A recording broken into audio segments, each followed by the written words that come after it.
कसम से मुझे ऐसा लगता है कि इंडिया के जो इन्फ्लुएंसर्स है और आम जनता है, they have totally lost their grip on reality. जो वो निर्मला सीतारमन के सिली प्रपोजल को 12 लाख रुपए वाली एग्जेम्पशन को सेलिब्रेट कर रहे हैं। I am now happy to announce that there will be no income tax payable up to income of 12 lakh rupees.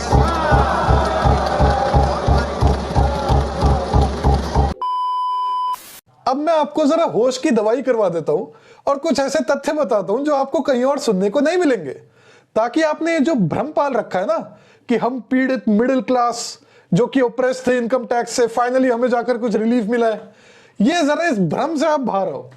तो सर 1991 में जो इनकम टैक्स की एग्जेम्पशन लिमिट थी, that was around 365.8% of our per capita income, जिसका सिंपल शब्दों में मतलब यह है कि 1991 में अगर एक एवरेज इंडियन अगर 100 रुपए कमाता था तो इनकम टैक्स केवल उन लोगों को पे करना होता था जो 365 रुपए 80 पैसे कमाते थे। 3.5 गुना से ज्यादा एवरेज इनकम से जो लोग कमाते थे वो ही लोग इनकम टैक्स पे करते थे 1991 में। और ऐसा क्यों था? ऐसा इसलिए था क्योंकि इंडिया एक लो इनकम कंट्री थी, तो ऑब्वियसली टैक्स जो आप लगाओगे वो थोड़ा एवरेज इनकम से ऊपर लगाओगे, जो कि 3.5 गुना से ज्यादा बैठता था उस टाइम पर जैसे जैसे कोई देश डेवलप होगा ये रेशियो डाउन आना चाहिए, क्योंकि इनकम्स भी तो बढ़ रही है। आप देखोगे यूएस या यूके का एग्जांपल, वहां पर income tax exemption limit is around 16% of their पर कैपिटा इनकम या 28% ऑफ देयर पर कैपिटा इनकम। और ऐसा इसलिए है क्योंकि इन देशों की एवरेज इनकम्स बहुत हाई है। आप देखोगे यूके की एवरेज इनकम इज अराउंड $54,000, तो वहां की सरकार बोलती है कि अगर आप इस एवरेज इनकम का 28 से 29% भी कमाते हो तो आप हमें इनकम टैक्स पे करना स्टार्ट कर दो। यूएस में ये एवरेज फिगर और हाई है, तो वहां पर ये रेशियो और कम है।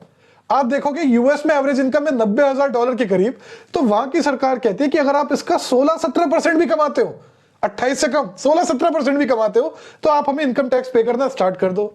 तो बेसिकली इनकम जैसे जैसे बढ़ती है ये रेशियो डाउन होना चाहिए। तो भाई साहब 1991 से अब तक 32 से 33 साल के अंतराल के बाद एवरेज इनकम तो बढ़ी है इंडिया की, बतेरी बढ़ी है, तो ये रेशियो 365.8% से और डाउन होना चाहिए था। इस सरकार ने उसको 500% से ऊपर कर दिया। माने आज अगर एक एवरेज इंडियन की इनकम 100 रुपए है, तो जो लोग 500 रुपए से ऊपर कमाते हैं उससे 5 गुना से ज्यादा वो ही लोग केवल इनकम टैक्स पे करेंगे। Do you understand this? मतलब आप कंपैरेबल कंट्रीज को देखो, बांग्लादेश की पर कैपिटा इनकम तो इंडिया से कंपैरेबल है। इंडिया की per capita income is around $2,700, Bangladesh की $2,770। पर बांग्लादेश में जो इनकम टैक्स एग्जेम्पशन लिमिट है that is only up to 103% of that per capita income. उनके यहां नहीं है सब 500% से ऊपर। वहां पर इनकम टैक्स लोग पे करना स्टार्ट कर देते हैं $2,871 से ऊपर पे।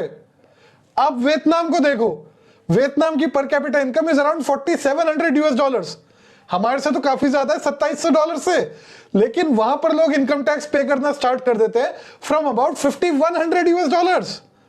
चाइना का एग्जांपल ले लो, 4 गुना से ऊपर उनकी एवरेज इनकम है हमसे, फिर भी वहां पर लोग इनकम टैक्स पे करना स्टार्ट कर देते हैं फ्रॉम अबाउट $9,000।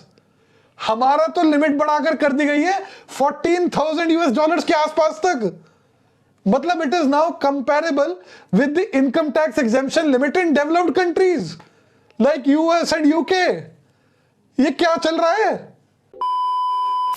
मतलब ये कैसे मिडिल क्लास है भाई? यूएस में भी जो प्यू रिसर्च सेंटर है वो मिडिल क्लास कैसे एस्टिमेट करता है?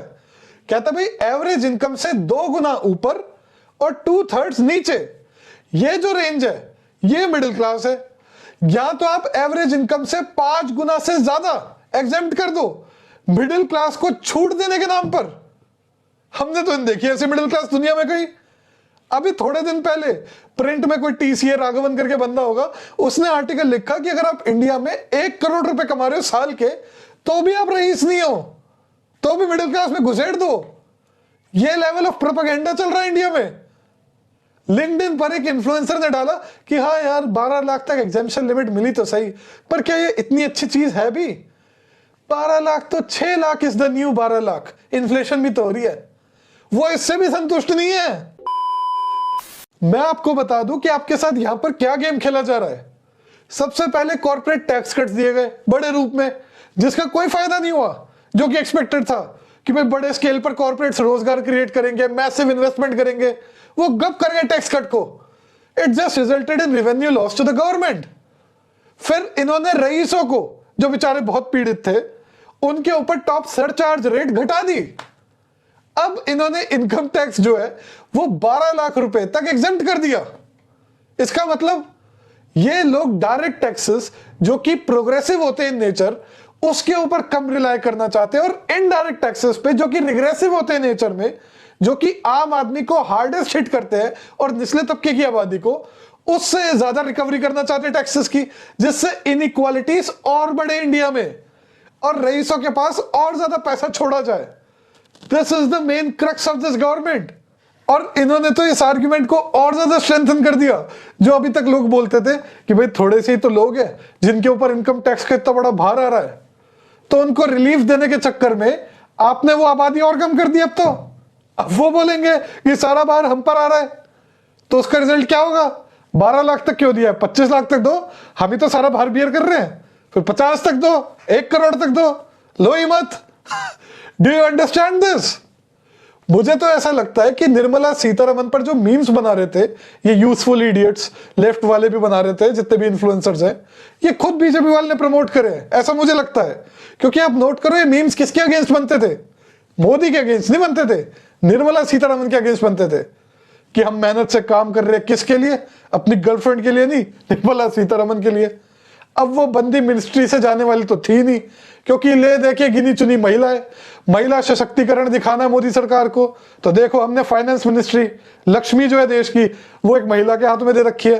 तो उसने तो जाना था नहीं, आप लोगों ने मीम बना लिया। उसने कहा अच्छा ये टेंशन है, लो 12 लाख तक नो इनकम टैक्स। अब क्या जवाब बचा अपोजिशन के पास? हो गया काम खत्म, हो गया। श्री राम जय जय राम।